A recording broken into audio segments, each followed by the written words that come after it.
राजा विक्रमादित्य उज्जैन के राजा, बड़े ही न्यायप्रिय और ताकतवर। उनका बेटा राजकुमार वज्रमुकुट तेजस्वी, बहादुर और अपने पिता की तरह न्यायप्रिय। एक बार राज्य में हाहाकार मच गया। हुआ यूं कि दीवान के बेटे ने, जो कि बहुत ही दुष्ट और गुस्सैल था, एक गरीब आदमी पर झूठा इल्जाम लगा दिया। बेचारे को सजा हो गई। ये देखकर राजकुमार वज्रमुकुट को बहुत गुस्सा आया। उन्होंने अपने पिता से न्याय की भीख मांगी। राजा विक्रमादित्य ने मामले की जांच का आदेश दे दिया। जांच में सच्चाई सामने आ गई। दीवान का बेटा दोषी पाया गया। राजा विक्रमादित्य ने उसे कड़ी सजा दी, पर दीवान का बेटा बदला लेने की आग में जलने लगा। उसने राजकुमार वज्रमुकुट पर ही झूठा इल्जाम लगा दिया। राजा विक्रमादित्य असमंजस में पड़ गए। उन्हें अपने बेटे पर पूरा भरोसा था, पर राजा होने के नाते उन्हें न्याय तो करना ही था। उन्होंने राजकुमार वज्रमुकुट को राज्य से निकाल दिया। राजकुमार वज्रमुकुट इंसाफ की तलाश में निकल पड़े। उनके साथ उनके वफादार मंत्री का बेटा भी था। भटकते भटकते एक दिन दोनों एक घने जंगल में जा पहुंचे। जंगल इतना घना था कि सूरज की रोशनी भी मुश्किल से जमीन तक पहुंच पाती थी। हर तरफ पेड़ों की छाया और पक्षियों की चहचहाहट थी।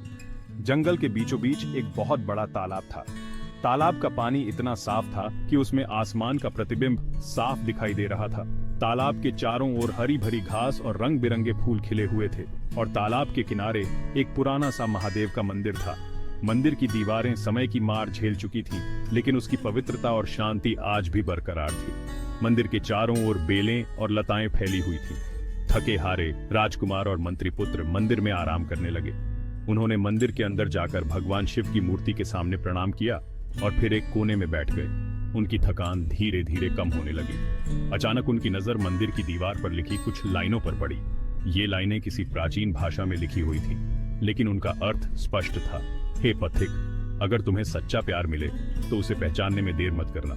यह संदेश बहुत ही गूढ़ और प्रेरणादायक था, क्योंकि प्यार एक बार खो जाए तो फिर कभी नहीं मिलता। यह संदेश पढ़कर दोनों के मन में कई सवाल उठने लगे। यह संदेश पढ़कर राजकुमार वज्रमुकुट के मन में उत्सुकता जाग उठी। उन्होंने सोचा कि इस संदेश का क्या मतलब हो सकता है और ये किसके लिए लिखा गया होगा। उनके मन में कई विचार उमड़ने लगे। पहेली में छुपा प्यार और जुदाई का गम। राजकुमार ने मंदिर के पुजारी से पूछा, महाराज, यह संदेश किसने लिखा है? इसका क्या मतलब है? पुजारी ने बताया, राजकुमार, यह संदेश कर्नाटक की राजकुमारी पद्मावती ने लिखा है। वह अपने प्रेमी से बिछड़ गई है। यह संदेश उसी के लिए है। राजकुमार वज्रमुकुट को राजकुमारी पद्मावती पर दया आ गई। उन्होंने ठान लिया कि वे राजकुमारी के प्रेमी को ढूंढेंगे। अनजान रास्तों का सफर और एक बूढ़ी औरत की मदद। यह कहानी है एक राजकुमार और उसके मित्र मंत्री पुत्र की, जो एक महत्वपूर्ण मिशन पर निकले थे। राजकुमार और मंत्री पुत्र कर्नाटक की ओर चल पड़े। उनका उद्देश्य था राजकुमारी पद्मावती के प्रेमी को ढूंढना, जो रहस्यमय तरीके से गायब हो गया था। रास्ते में उनकी मुलाकात एक बूढ़ी औरत से हुई। वह औरत बहुत ही ज्ञानी और अनुभवी लग रही थी, जैसे उसने जीवन के कई उतार चढ़ाव देखे हों। औरत बहुत ही ज्ञानी लग रही थी। उसकी आंखों में एक विशेष चमक थी, जो उसके अनुभवों की गहराई को दर्शाती थी। राजकुमार ने उसे अपनी कहानी सुनाई। उसने बताया कि कैसे वह और उसका मित्र इस कठिन यात्रा पर निकले हैं। बूढ़ी औरत ने ध्यान से सुना और बोली, राजकुमार, तुम्हारी यह यात्रा बहुत ही कठिन होने वाली है। रास्ते में कई बाधाएं आएंगी, लेकिन तुम्हें हार नहीं माननी चाहिए। तुम्हें अपनी बुद्धि और साहस का परिचय देना होगा। उसने राजकुमार को समझाया कि केवल शारीरिक शक्ति ही नहीं, बल्कि मानसिक दृढ़ता भी आवश्यक है। राजकुमार ने निडरता से कहा, माताजी, मैं किसी भी मुश्किल से नहीं डरता।